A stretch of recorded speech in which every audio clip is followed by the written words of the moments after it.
temas. Estabas planteando otro. Bueno, el tema del seguro de desempleo. Al presentarme me hizo favor de recordar que fui director general de Asuntos Jurídicos de la Secretaría de Desarrollo Social. Y bueno, me consta la enorme cantidad de recursos que van a dar a programas sociales en los que mi gran preocupación, ya estoy hablando concretamente de oportunidades o Progresa, como se le llamaba antes, pero también de Procampo y otros que llevan una cantidad gigantesca de recursos y que no cambian la realidad económica del país.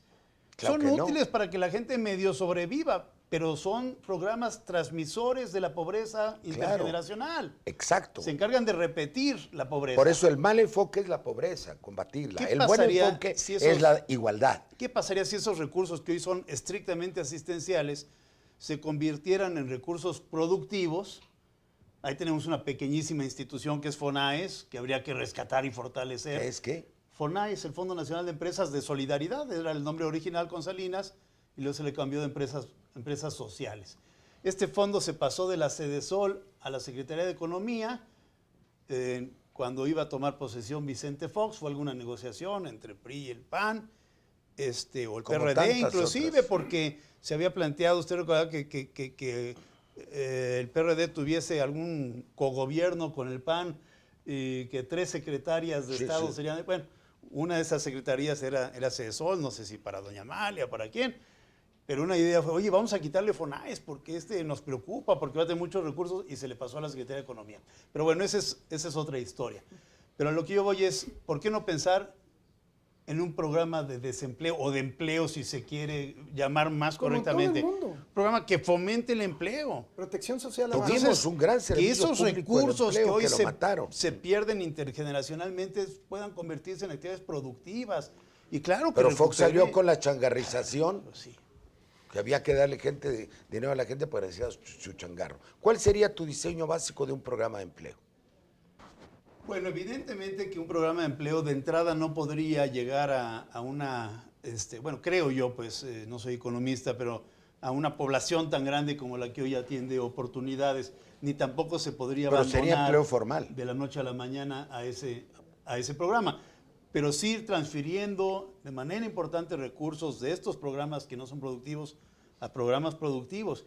Y es un programa, como ocurre en otros países, ligado a capacitación, inserción en el mercado laboral, pago también por parte de los trabajadores y de los patrones de un impuesto, o como se le quiera llamar, que vaya a dar precisamente al desempleo, a un fondo de desempleo. ¿Y cómo funcionaría? Y generación de actividades productivas. ¿Cómo funcionaría un seguro de desempleo? Ahora se habla de salario social como equivalente, que todo el mundo trabaje o no trabaje tenga un salario. Así es. Así como tienen los de la tercera edad, pues ya es un paso hacia allá. Nada más que no sea selectivo, que sea universal.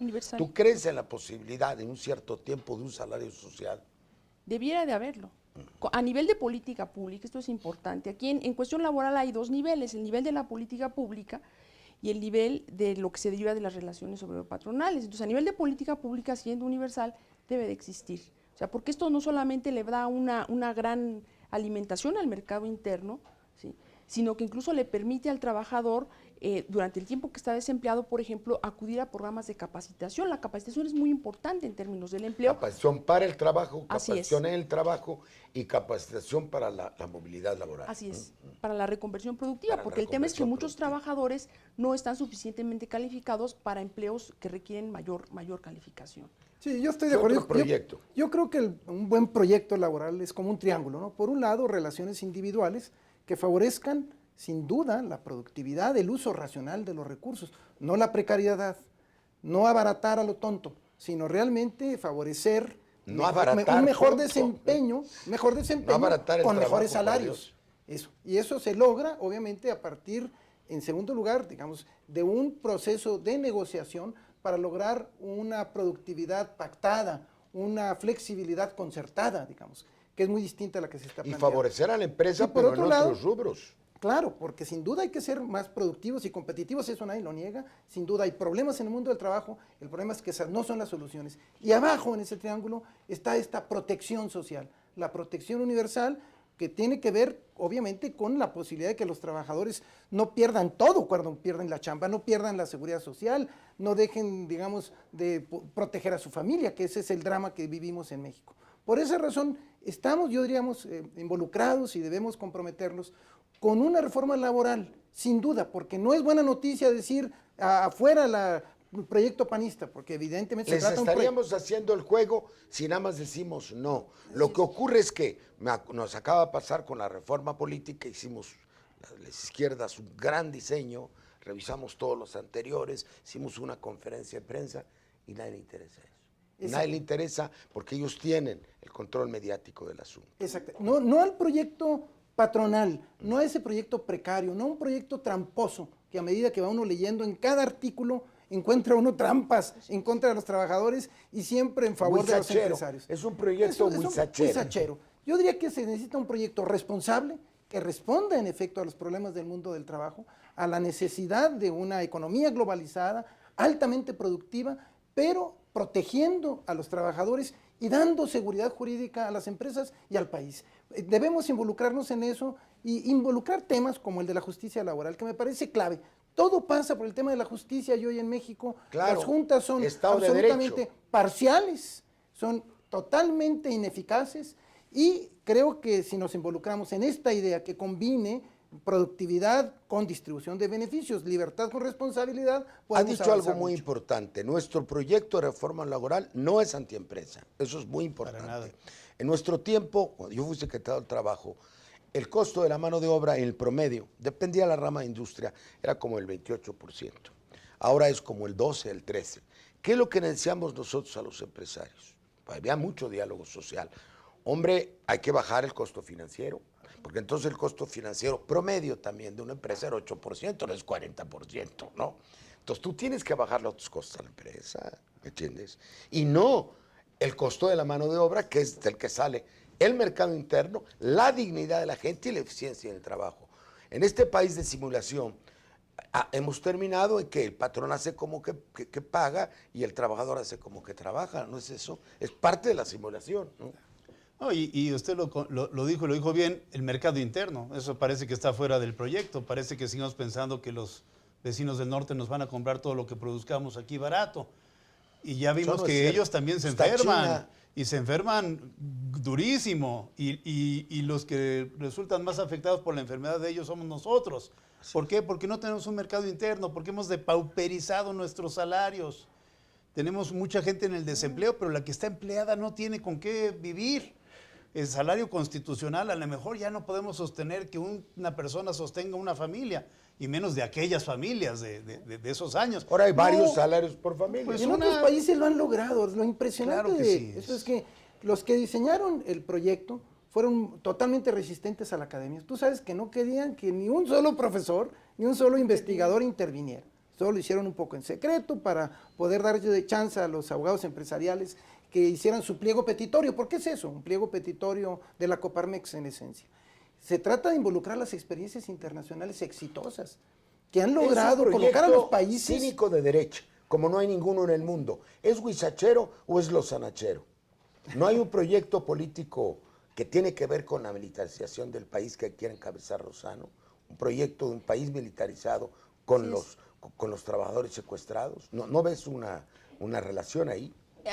Indudablemente, y además se advierte dolo, porque yo creo que no hay que desvincular la presentación de este proyecto con los hechos más recientes en el mundo sindical. O sea, la persecución al sindicato minero, o sea, la persecución, bueno, a los técnicos y profesionistas. O sea, hay toda una situación de acoso, ¿sí?, a los sindicatos reales en este país, sin entrar en calificativos si son democráticos o no son democráticos. Ojalá lo fueran todos. Ojalá lo fueran todos, y eso también depende mucho de una reforma laboral, que lo sean, no depende solo de los sindicatos, depende de las autoridades, como dice el licenciado alcalde. Creo yo que no está desvinculado. Me parece que esto forma parte de un proyecto perverso, ¿sí? Un proyecto perverso que tiene más largo alcance. ¿Sí? Si uno va estudiando, va analizando detenidamente lo que precede esta reforma, el momento en el que se presenta la reforma, o sea, precisamente buscando un sindicalismo dividido, o sea... ¿Y por qué, estando tan frágil la situación del país, estando el país en un estado de emergencia, habiendo tanta miseria, habiendo tanto asesinato, siendo tan débil el gobierno, por no decir de origen ilegítimo, Calderón permite estas cosas. ¿Cuál es tu análisis? Yo creo que es parte de la tendencia, o sea, facilitar una reforma laboral profundamente autoritaria, ¿sí? Que va a abonar más a esta situación de descontrol y de desgobierno que vivimos en el país. ¿Alguna última palabra? Porque nos están llamando al fin del programa. No, bueno, todos nosotros hemos estado involucrados en otros proyectos. No es una negativa a la reforma laboral. Sino a una verdadera Yo intervine en reforma. el del PAN, Arturo y María intervinieron en el UNT-PRD, si mal no recuerdo. Podríamos rescatar proyectos como el que planteó Francisco Fraile a finales del gobierno anterior, que era muy interesante, era un Panista, un buen equilibrio, un senador panista. Hay que involucrar a los panistas. Era un buen equilibrio. Los panistas sociales fueron excluidos de esta. Pues no estamos hablando simplemente de rechazar, estamos hablando de construir y llevamos más de 20 años construyendo nosotros. Generar foros. al empresario. Generar Así foros, es. fíjate, Discutir con él. donde los verdaderos empresarios se expresen, donde las instituciones académicas planteen sus puntos de vista, donde conozcamos la experiencia internacional. Yo diría que la mejor manera de lograr una verdadera reforma responsable, seria, para el país, para el sector productivo, para los trabajadores, es discutir los problemas reales del mundo del trabajo, las causas y las soluciones. Lo podemos hacer, hay todas las condiciones, hay una necesidad urgente para hacerlo, pero se necesita generar ideas y provocar el diálogo. ¿Alguna última palabra, María? Que sí hace falta una reforma laboral, pero no como la que se está planteando. O sea, sí por la vía del trabajo se puede resolver en gran problema la desigualdad en el país, o sea, el tema del autoritarismo, el tema de la falta de democracia, pero no con una reforma laboral de ese tipo. Bueno, creo que han sido muy precisos, muy explícitos y además de ver muy convincentes nuestros tres especialistas que nos honraron en este programa.